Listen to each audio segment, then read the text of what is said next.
welcome to a very special edition of the Big Three Pick Three preview show. And joining us in order, Seminar Skip with, of course, Zenyatta in the background. Skipper, how you doing?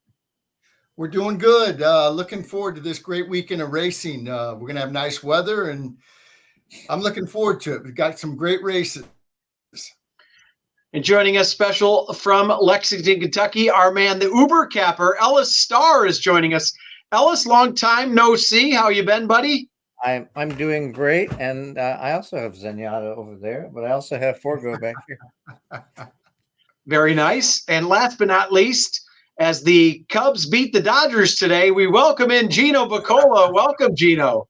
You caught me today. If I were to catch you yesterday, it would have been a different introduction. Nonetheless, I had to turn off the TV because I had WrestleMania festivities on in the background right now, and that's a whole different show. But for this show, we're going to talk about the $3 Big Three Pick Three. This is a really fun wager. They're doing it for the first time, where it's going to combine the three big Kentucky Derby prep races this weekend. This is the last big round of prep races. There's one more points race following this, but that's the Lexington. It's not a full points race. It's just for horses that may need a little bit extra. This week, you'll have the three big ones. You'll start at Aqueduct with the Wood Memorial. Then you go over to Keeneland for the Bluegrass. Then you come over to Santa Anita for the Santa Anita Derby. And it's funny, with the three preps, they're totally different form, like styles of races too. Where at Aqueduct, you have a huge field, which is probably one of the better betting races. Then over at the Bluegrass, I think you have the most accomplished field so far with some of the horses that are towards the top of the division, and we could really see some shape,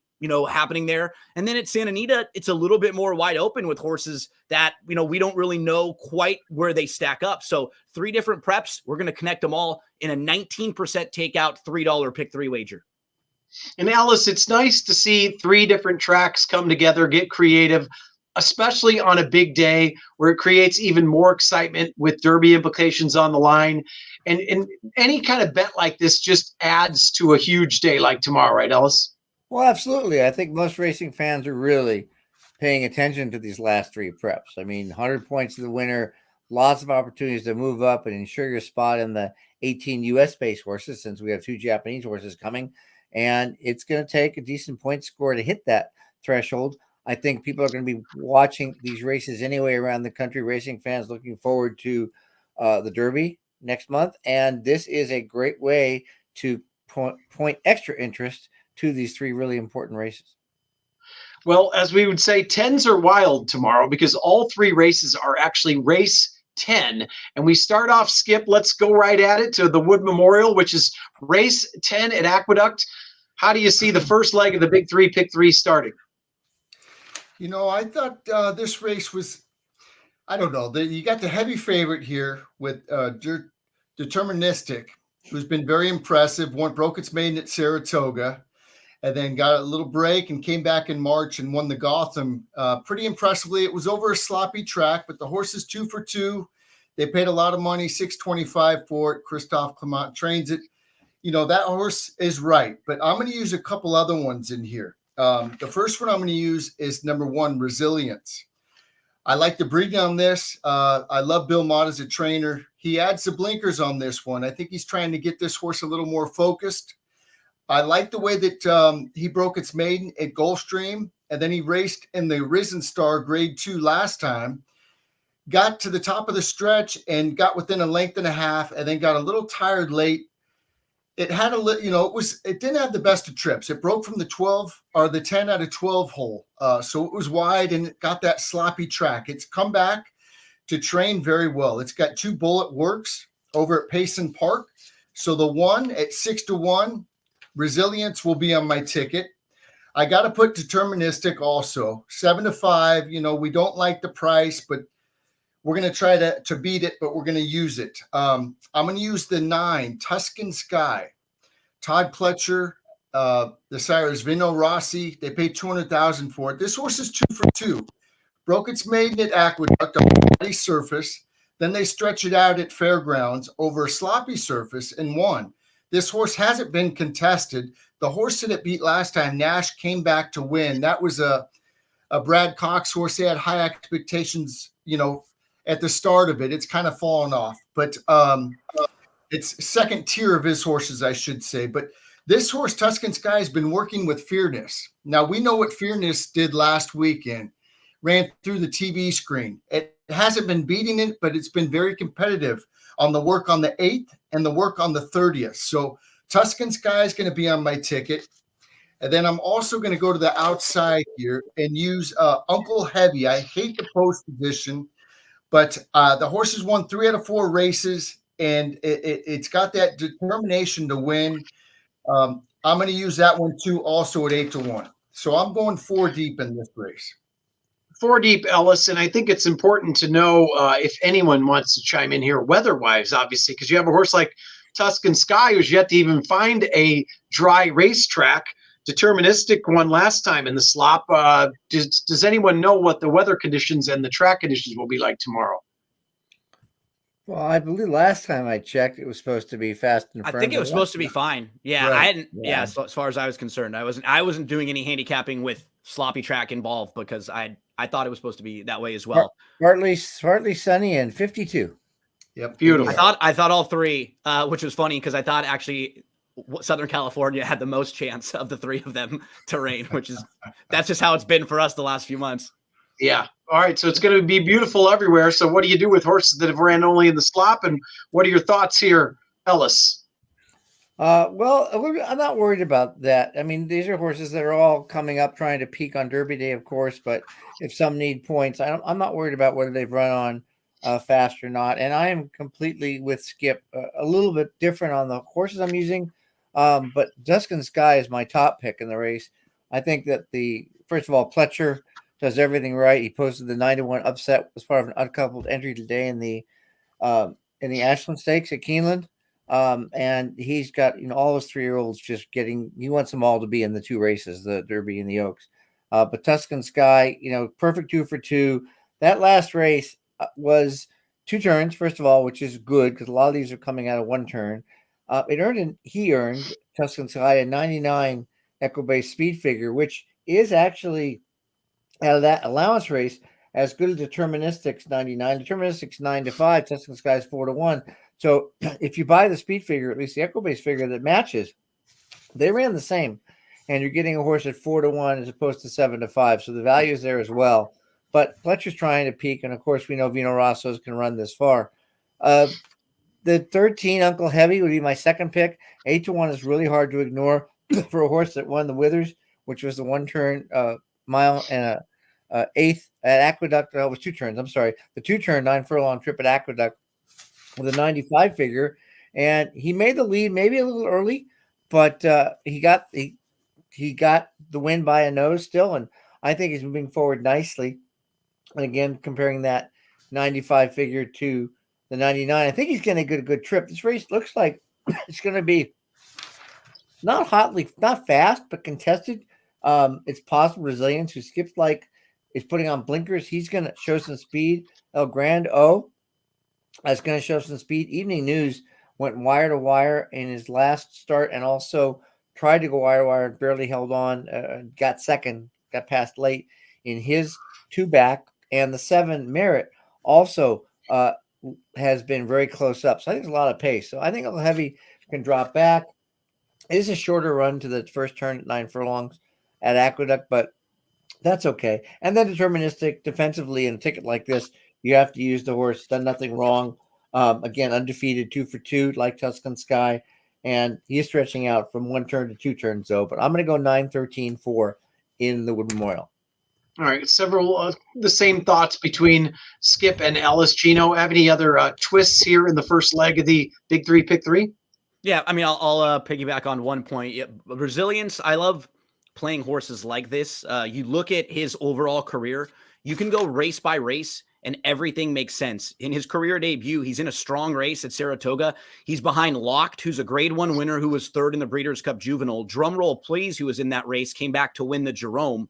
In his second start, he lost to a horse named Stronghold. That's the horse that we're going to talk about in just a minute. He's the second choice in the Santa Anita Derby. He went over to Sunland and won the Sunland Derby. Track Phantom was 3rd in that race. So he beat Track Phantom, who he came back and lost to in the Risen Star. You look at Nash, who Chappie mentioned before, won the Hot Springs. The horse named BU is in that race. We're going to talk about him in just a minute. He's running at Keeneland in the Bluegrass. Resilience was in front of that horse who earned a 96 Beyer speed figure, just winning his last race.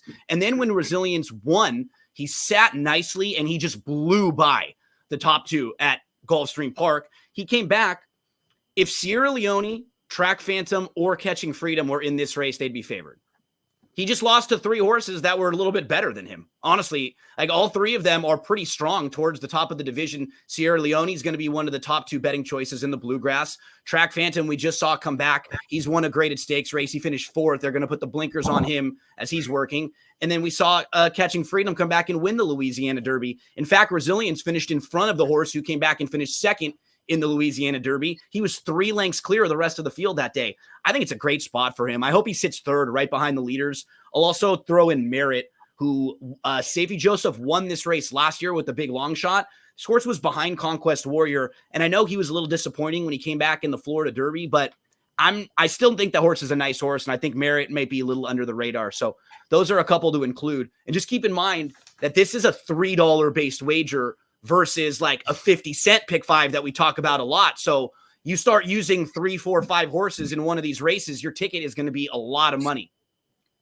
So talking like A/B type in wagering here, Gino, would Resilience be your A, or would you have a couple A's and a couple B's? Yeah, I could probably go Resilience, Deterministic, and Merit with those three. Tuscan Sai, I think super talented. My concern with him would be he's beat a total of 7 horses in his 2 races.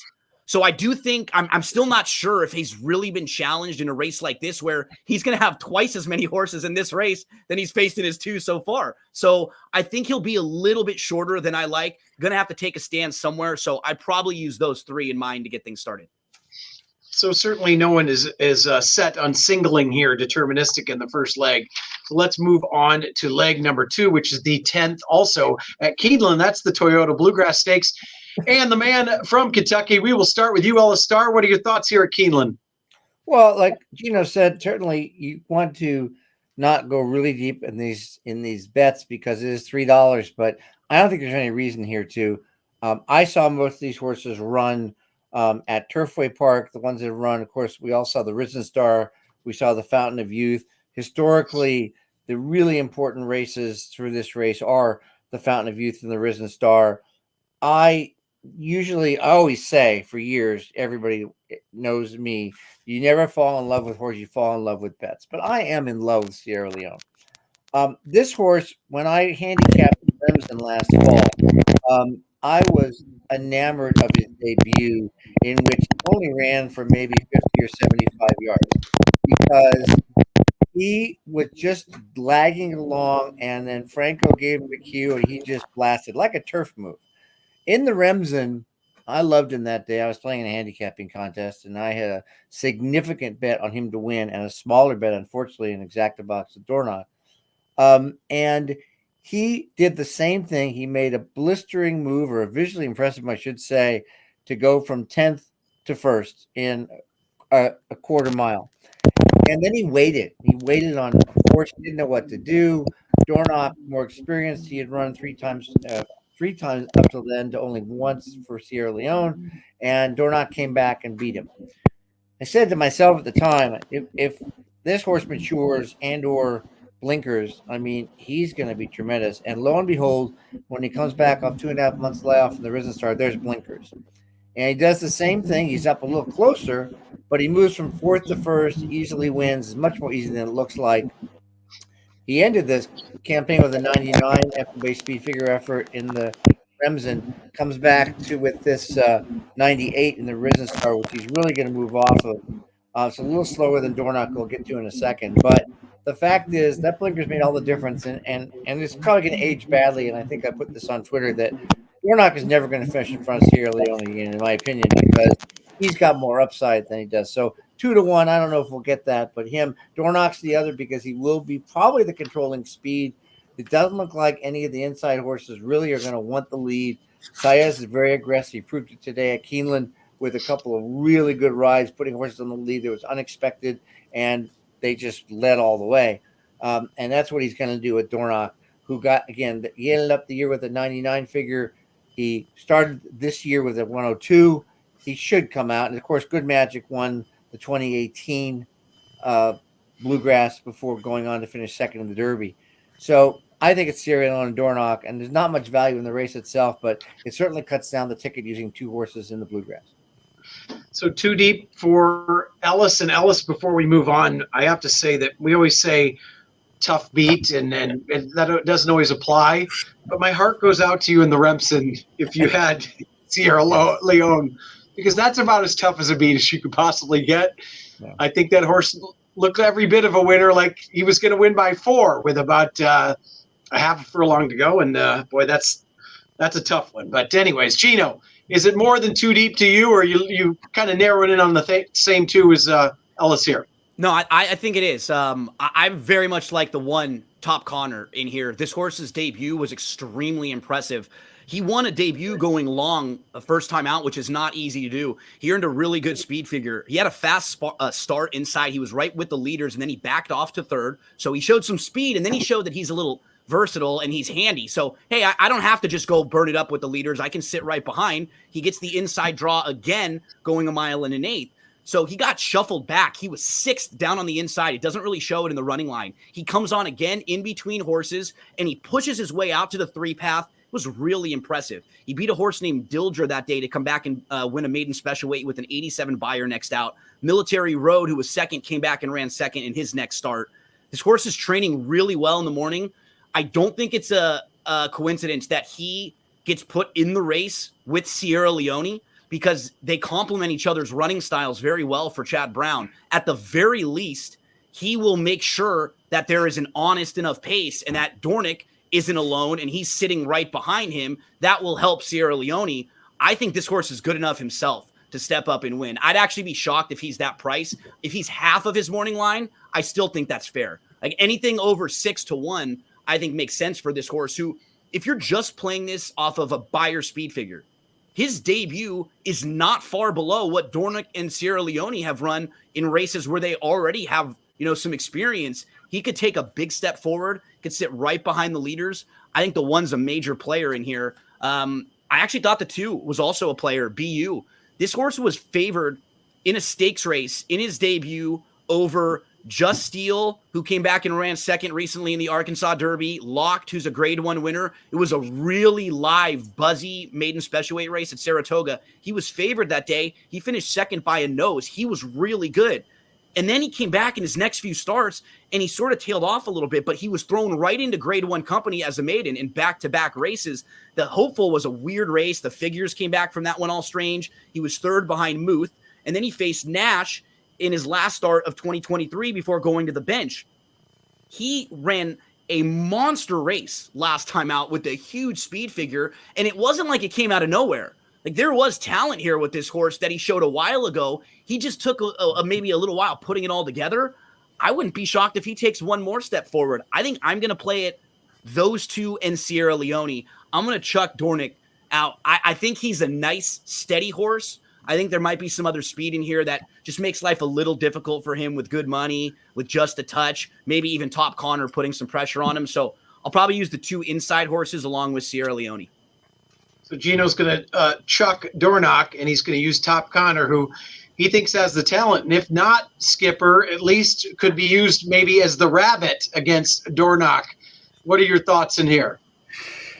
Whew. I like the 4 horses that they mentioned. And I'm a big fan of Dornoch. That's the one that I got my future book wager on. I think that horse is really good. I don't need to talk about it. We've seen what he's done on the form and stuff, the way he's fought back. And I got to use that. The Top Connor I gave out on the radio show first out. I really like that one at 15-1. Like Gino said, I was very impressed from the rail. BU looked like a new horse. Maybe the light bulb's gone off with BU.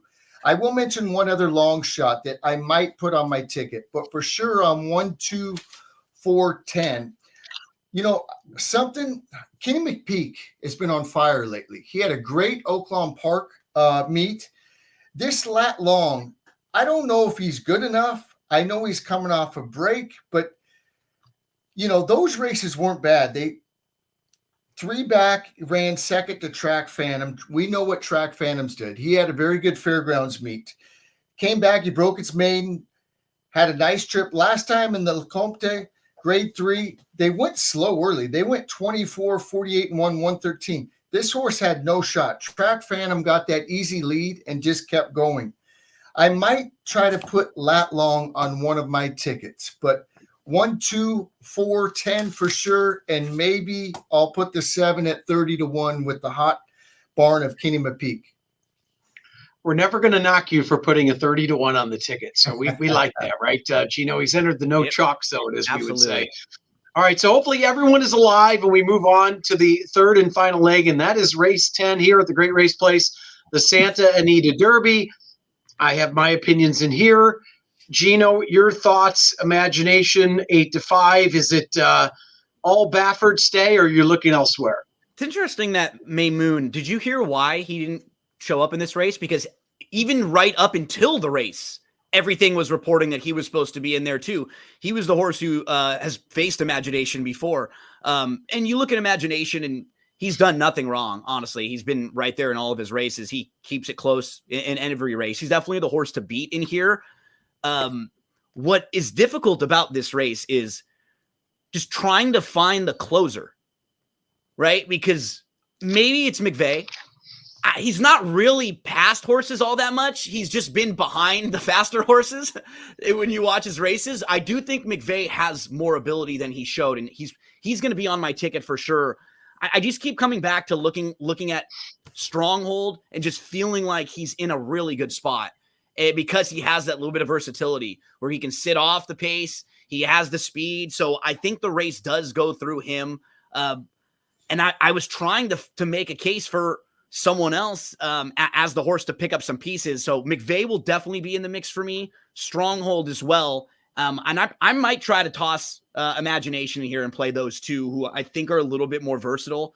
So those are the two for me I'm the most interested in a very difficult race to handicap. I just didn't have a strong opinion. I was looking for a template of a horse that's not in this race, and I wish there was a more for sure closer that I trusted a little bit better here. Well, and I'll get to Skip in a second, but I think you'll agree with me. We all like to go to XPTV and watch the workouts. And one horse who has absolutely stood out in the morning is Stronghold. And Stronghold has been sitting back, relaxing and exploding in the works. So I think that is definitely a dimension. Second time as a 3-year-old. This horse does not need to be near the pace. And I think Stronghold is coming up on a huge race here, Skip. And I want to get your thoughts as well. I'm sure you saw a couple of those works that I did as well. Yeah, I did. And like you said on XBTV, they're teaching this horse to sit back. The last 3 works, and it's not just right behind the leaders. It's, 5-6 lengths behind, swings out, turning for home, and just goes right by. The last one on the Tapeta, it was strange. It stayed on the rail the whole time and actually got beat by the 2 other horses. But on the turn, this horse just hugged the rail and blew by them both. I love the way that Stronghold's training. I think it's a 2-horse race in here. I think it's Imagination or Stronghold. I got to narrow it down to 1, and I'm going to go with Stronghold. I like that Sunland Park Derby win. It showed it didn't go real fast, but got headed basically the whole way and drew off, turning for home, and won by 2.5 lengths. That was the first race starting back. I think it's going to improve off that race. I love the way it's working. I love the versatility. And so I'm going to single Stronghold in here. I will say Imagination. I mean, it's hard to knock that horse with Baffert and Frankie Dettori. And that San Felipe going in the first turn, that horse on the inside kind of like got rank and knocked Imagination's butt out going in the first turn. And him and McVeigh both got it pretty bad, right? In that race, like McVeigh had no shot, and Imagination was kind of impressive that he was able to. He was athletic, that he was able to stay in the race that close and keep going. And keep going and show that determination. And it was weird because on the backside, Frankie kind of took it to the middle of the track away from the other horses, probably try to get it to settle. But all that being said, I was very impressed with the Imagination's last race after that trouble. But I'm going to go with Stronghold. I love the way it's been working. I love the versatility. So that's my single here. I'm leaning Stronghold as well. And Ellis, what are your thoughts? Well, I think you all left out the winner. That's what I think. Topalo is a really good horse. The only horse with 9 furlong experience. And that race, the El Camino Real, has turned out to be a key race and then some. It was 8 horses in the race. 4 have come back to win. Another come back to run second. Endlessly, who won the Jeff Ruby, is now being talked about to run in the Derby, even though they said he was a turf horse. It was a really good race. You're looking for a stalker. This is the horse. He sat third off that race. It was 47 and change early, which is fast for the Tapeta at Turfway. He made the lead. He got a little bit tired late to Endlessly, who roared by him, but he was very good to the wire. Rispoli's riding. He certainly got the breeding to get 9 furlongs. He has the second best Equibase speed figure in the field, 99 on a pattern of 3 improving figures, which I love for 3-year-olds coming into this race in the Derby. So Topalo is my top pick at 5-1. Now talk about the race and how it sets up. And Gino made a comment about looking for the stalkers, and I agree. EJ Won the Cup is absolute a speed horse. There's just no way Mike Smith doesn't send him, because he doesn't do any good if he hasn't make the lead. And the races he's pressed, he's kind of run even or lost ground in the stretch. And it's also possible that Winstock is going to go, because his only wins, even though he was a head back in the LaSalle Futurity, it's a wire-to-wire win, as was his maiden win. And we didn't get the lead in the Southwest. That was the end of him. Then you got Imagination. And I want to remind everybody, and you folks as well, that Dettori rode at Keeneland today. And even though they do this, he rode at Keeneland today. The races ended at 5. He's got to hop on a plane, 5-6 hours, even a private jet, and get back there and get rested. I love Frankie, but this is a concern, especially with a horse like this that's been in the fields of 4, 5, and 5, and who's been on the lead or within ahead of the lead at the first and second call in every race. If Winstock goes, which I guess Baffert can instruct all he wants, but you still got different owners. If EJ Won the Cup goes, if Stronghold shows some early speed, which I don't think he will necessarily, but just those 2 and Imagination, it could be just fast enough to really benefit Topalo and Stronghold. You guys have made the case for Stronghold very well. The one before last in the LaSalle Futurity, when he rallied from 4th and sat and relaxed and made the lead, just got beat by Winstock. That's the kind of race he can run, even though last time in the Sunland Derby he sat just off the pace. So I've got Topalo on top, Stronghold second. I'll use Imagination defensively again because I want to win the bet, and it's not an expensive ticket I'm playing. It's going to be $54. And that's all I'm doing here. But I think Topalo gets the upset here, coming out of that really, really key race, which is the El Camino Real Derby, with 4 winners that have come back to win.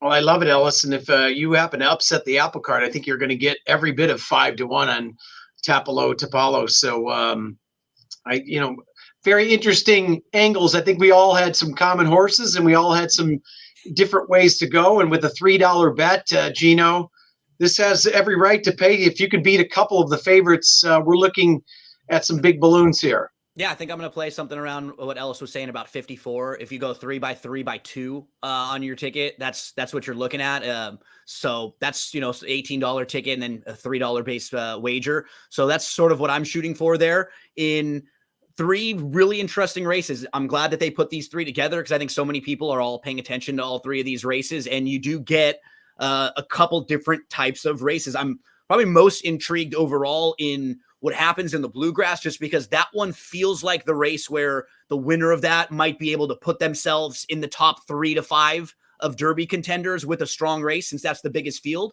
But if any of these horses here or at Aqueduct jump up and run a big one, all it takes is one monster race to put yourself right in the conversation with the top tier of horses. So looking forward to it. Well, that's our look at the Big 3 Pick 3, and what an exciting day it is tomorrow. And Ellis, we are going to actually end this show and let you go, but there is more. So everyone stay tuned. We are actually going to restart the show in about 5 minutes, because on Sunday, the Coast to Coast Pick 5, and first is seeding that Pick 5 with $100,000. So Skip, Gino, and I are going to have a little bonus coverage and talk Sunday racing. So for Ellis, Gino, Skip, and I, everybody, good luck tomorrow. Good luck, Ellis, everyone. we will talk to you down the road, buddy. Gentlemen, Thank we'll be you. right back in about 5 minutes. Take care, Alice. Good luck. Thank you very much, guys. You got to get him too.